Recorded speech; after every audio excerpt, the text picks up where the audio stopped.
আমি তো জানি আমার ব্যথা কত কষ্ট, কিন্তু সেই কষ্ট বুকে নিয়ে তো ফিরে আসছে এদেশের মানুষের জন্য।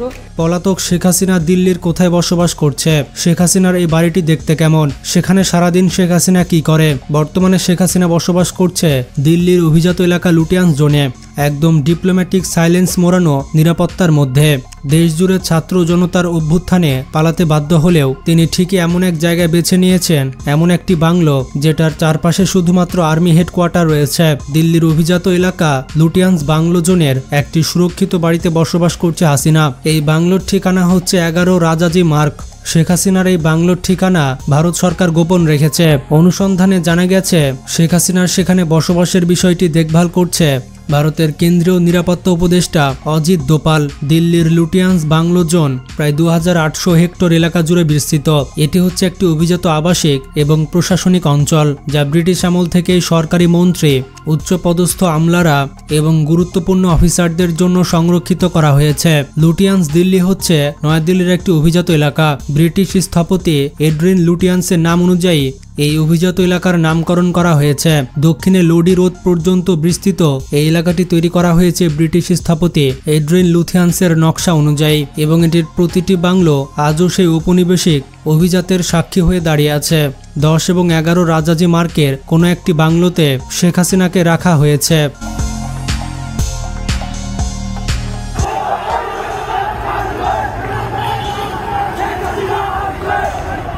ইন্টারেস্টিং ব্যাপার হচ্ছে আওয়ামী লীগের গুজব তৈরির কারখানা হিসেবে খ্যাত centre for research and innovation বা সিআরআই এর দায়িত্ব এখন ক্ষমতাচ্যুত সাবেক প্রধানমন্ত্রী শেখ হাসিনার মেয়ে সাইমা ওয়াজেদ পুতুলের হাতে। নয়াদিল্লির অভিজাত এলাকা লুটিয়ান্স বাংলো জোনের কাছে একটি দোতলা ভবনে কার্যালয় বানিয়ে তিনি প্রতিষ্ঠানটির যাবতীয় কার্যক্রম পরিচালনা করছেন। এই একই এলাকার একটি বাড়িতে বসবাস করছে তার মা, পলাতক আওয়ামী লীগের সভাপতি শেখ হাসিনা। অন্তর্বর্তী সরকার, বিএনপি, জামাতে ইসলাম ও এনসিপির বিরুদ্ধে একের পর এক সাইবার আক্রমণের পেছনে কাজ করছে আওয়ামী লীগের এই প্রতিষ্ঠান। এমনকি আক্রমণ থেকে রেহাই পাচ্ছেন না শীর্ষ রাজনীতিবিদ, উপদেষ্টা, সামরিক ও বেসামরিক আমলারা, বিশেষ করে যারা জুলাই গণঅভ্যুত্থানের পক্ষে ছিলেন। সিআরআই বর্তমানে 3টি প্রধান লক্ষ্য নিয়ে কাজ করছে। নাম্বার 1, অন্তর্বর্তী সরকারকে ব্যর্থ প্রমাণ করা। নাম্বার 2, যে কোনো মূল্যে আগামী জাতীয় সংসদ নির্বাচন ভণ্ডুল করা। 3 নম্বর লক্ষ্যটি হচ্ছে বিএনপি, জামায়াত এবং এনসিপির বিরুদ্ধে জনমত তৈরি করে গণঅভ্যুত্থানের শক্তির মধ্যে বিভেদ সৃষ্টি করা। এর মধ্য দিয়ে শেখ হাসিনাকে আবার প্রধানমন্ত্রী হিসেবে ফিরিয়ে আনার পরিকল্পনা করা হচ্ছে।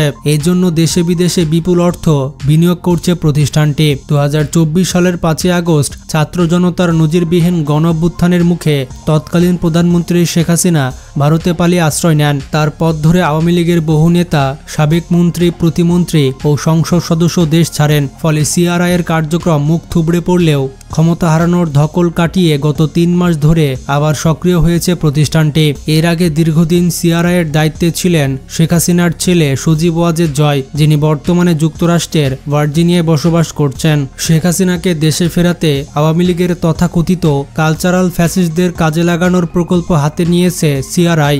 এর অংশ হিসেবে জনপ্রিয় টকশোর মুখ, সিনিয়র সাংবাদিক, ইউটিউবার, অনলাইন অ্যাক্টিভিস্ট এবং বিভিন্ন শ্রেণীর পেশার বুদ্ধিজীবীদের আর্থিক সহায়তা দেওয়া হচ্ছে। দিল্লির কার্যালয় থেকে এদের নানা ছদ্মবেশে অ্যাসাইনমেন্ট দেওয়া হচ্ছে, যেমন সরকারের বিরুদ্ধে জনগণকে খেপিয়ে তোলা, গণঅভ্যুত্থানের শক্তিগুলোর মধ্যে বিভেদ সৃষ্টি করা, মুক্তিযুদ্ধের চেতনার নামে আওয়ামী লীগের কালচারাল শক্তিকে একত্র করা, বিএনপি, জামাত ও এনসিপিকে সংঘাতে জড়ানো, বিশ্ববিদ্যালয় সহ শিক্ষাঙ্গনে বড় ধরনের সংঘাত, সহিংসতা তৈরি করে দেশকে অস্থিতিশীল করা। এই সব প্রোপাগান্ডা চালাতে ব্যবহার করা হচ্ছে শতাধিক ফেসবুক আইডি, পেজ ও ইউটিউব চ্যানেল। তবে ভারতে শেখ হাসিনা খুব একটি ভালো নেই, কারণ প্রতিনিয়ত তার উপরে চাপ সৃষ্টি করা হচ্ছে। শেখ হাসিনাকে নিয়ে বড় বিপদে রয়েছে ভারত। বলতে গেলে শেখ হাসিনা এক প্রকার গৃহবন্দী, তাকে ঘর থেকে একদম বের হতে দেওয়া হয় না। এমনকি আওয়ামী লীগের শীর্ষ নেতারাও তার নাগাল পাচ্ছে না। সূত্র বলছে ওবায়দুল কাদেরও হাসিনার সঙ্গে দেখা করতে চেয়েছে, কিন্তু ভারতের নিরাপত্তা সংস্থা তাকে দেখা করতে দেয়নি। তো যাই হোক, ভিডিওটি সম্পর্কে কোনো মতামত থাকলে কমেন্টে জানান এবং বেশি বেশি শেয়ার করে সবাইকে জানিয়ে দিন। ভালো থাকবেন, টেক কেয়ার।